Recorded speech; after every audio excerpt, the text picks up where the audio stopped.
Assalamualaikum warahmatullahi wabarakatuh. Salam inovasi tani, sahabatku. Kembali lagi berjumpa dengan kami di Inovasi Tani. Banyak sekali sahabat kita bertanya dengan fenomena yang terjadi sekarang.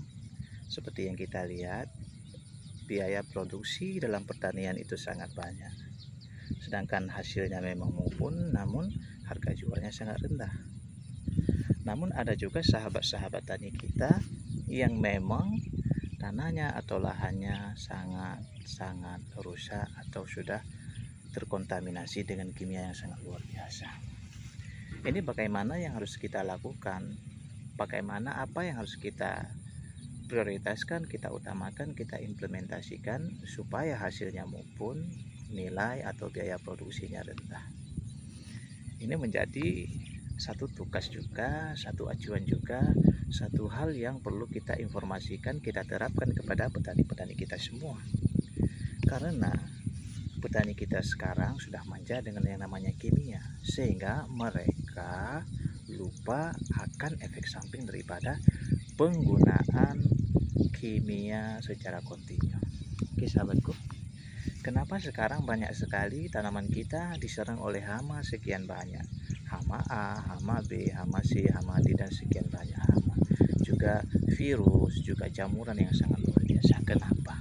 Ini kan perlu kita berpikir, perlu kita lihat bagaimana apa penyebabnya. Kalau dulu orang kita ke sawah, itu sangat simpel.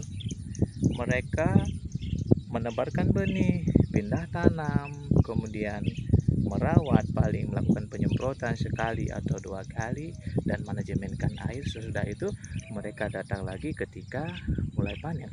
Juga dengan komoditi yang lain seperti tanaman cabai, jagung, kacang-kacangan, juga tanaman tua yang lainnya juga seperti itu. Biaya produksi yang sangat banyak, namun hasilnya melimpah juga, ada juga yang rugi, namun nilai jualnya yang sangat rendah. Ini yang harus kita perhatikan. Satu hal yang perlu sahabat ketahui, menggunakan kimia secara kontinu, secara amburadul itu banyak efek sampingnya. Salah satunya residu-residu yang tinggal itu akan merusak tanah, mengendap dalam tanah. Juga efek kepada tumbuhan-tumbuhan. Memang kita lihat subur, hijau morona, umbinan sangat besar dan luar biasa.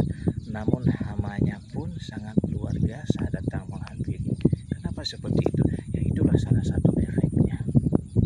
Ya, makanya sahabatku semua, mulai dari sekarang, mari kita beralih mengubah pola bagaimana cara kita melakukan teknologi pertanian dengan kembali kepada organik.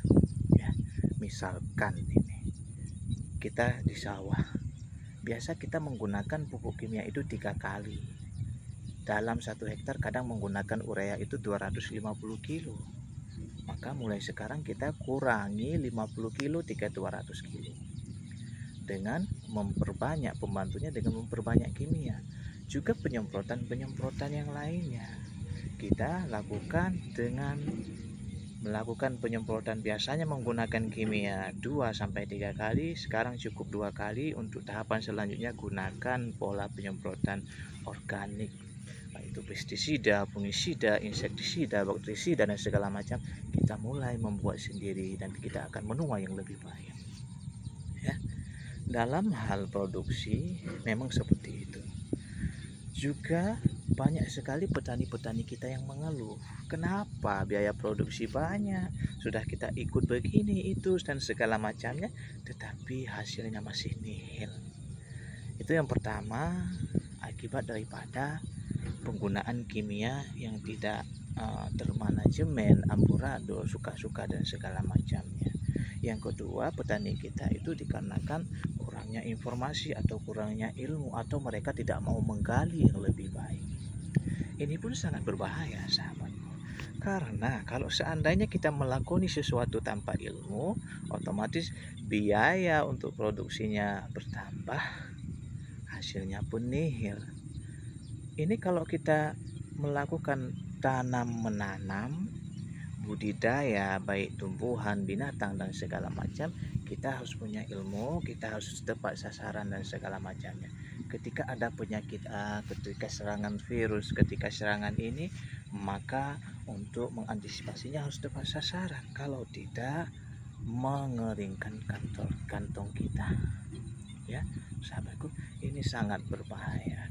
Maka untuk menekan biaya produksi mulai sekarang dan selanjutnya, mari kita menerapkan pola organic system, yaitu beralih dari kimia yang sudah kita terpana dengan kimia, sudah tereksotis, terhipnotis dengan kimia, mulai dengan pribadi, dengan kesadaran, kembali sedikit dengan organik. Sama hasilnya, bahkan lebih. Ketika kita makan pun sangat luar biasa enak dan segala macam. Akan tetapi kita yang tidak mau, karena kita sudah takut nanti padi kita tidak akan bagus, cabai kita tidak akan bagus, tanaman kita tidak akan bagus dan segala macamnya. Ini kan menjadi fobia terhadap organik. Padahal kalau kita melakukan dengan sistem manajemen, kembali kepada pola dasar, itu akan seperti semua, seperti sedia kala.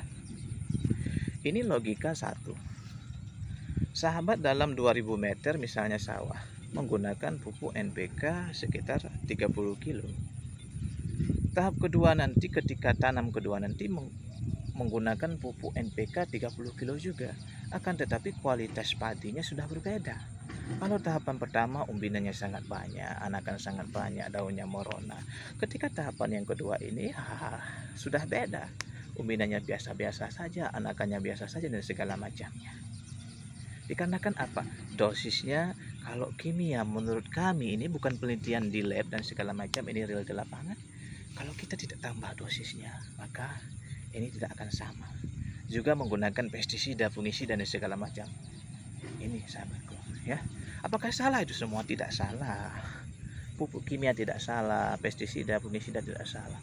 Tapi usahakan kalau memang sahabat mau menggunakan itu semua, gunakan dengan bijaksana. Gunakan dengan dosis yang dianjurkan di produknya atau di BPB setempat.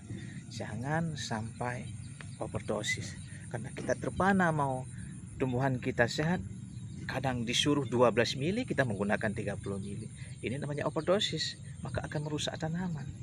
Ya, seperti tanaman ini seperti kita juga, kalau obatnya sudah overdosis segala macam, maka akan mengakibatkan kepada kita juga bukan kesembuhan, akan tetapi kesakitan, kemeranaan yang kita dapat. Oke, semoga ini menjadi acuan dan bermanfaat. Salam inovasi tani.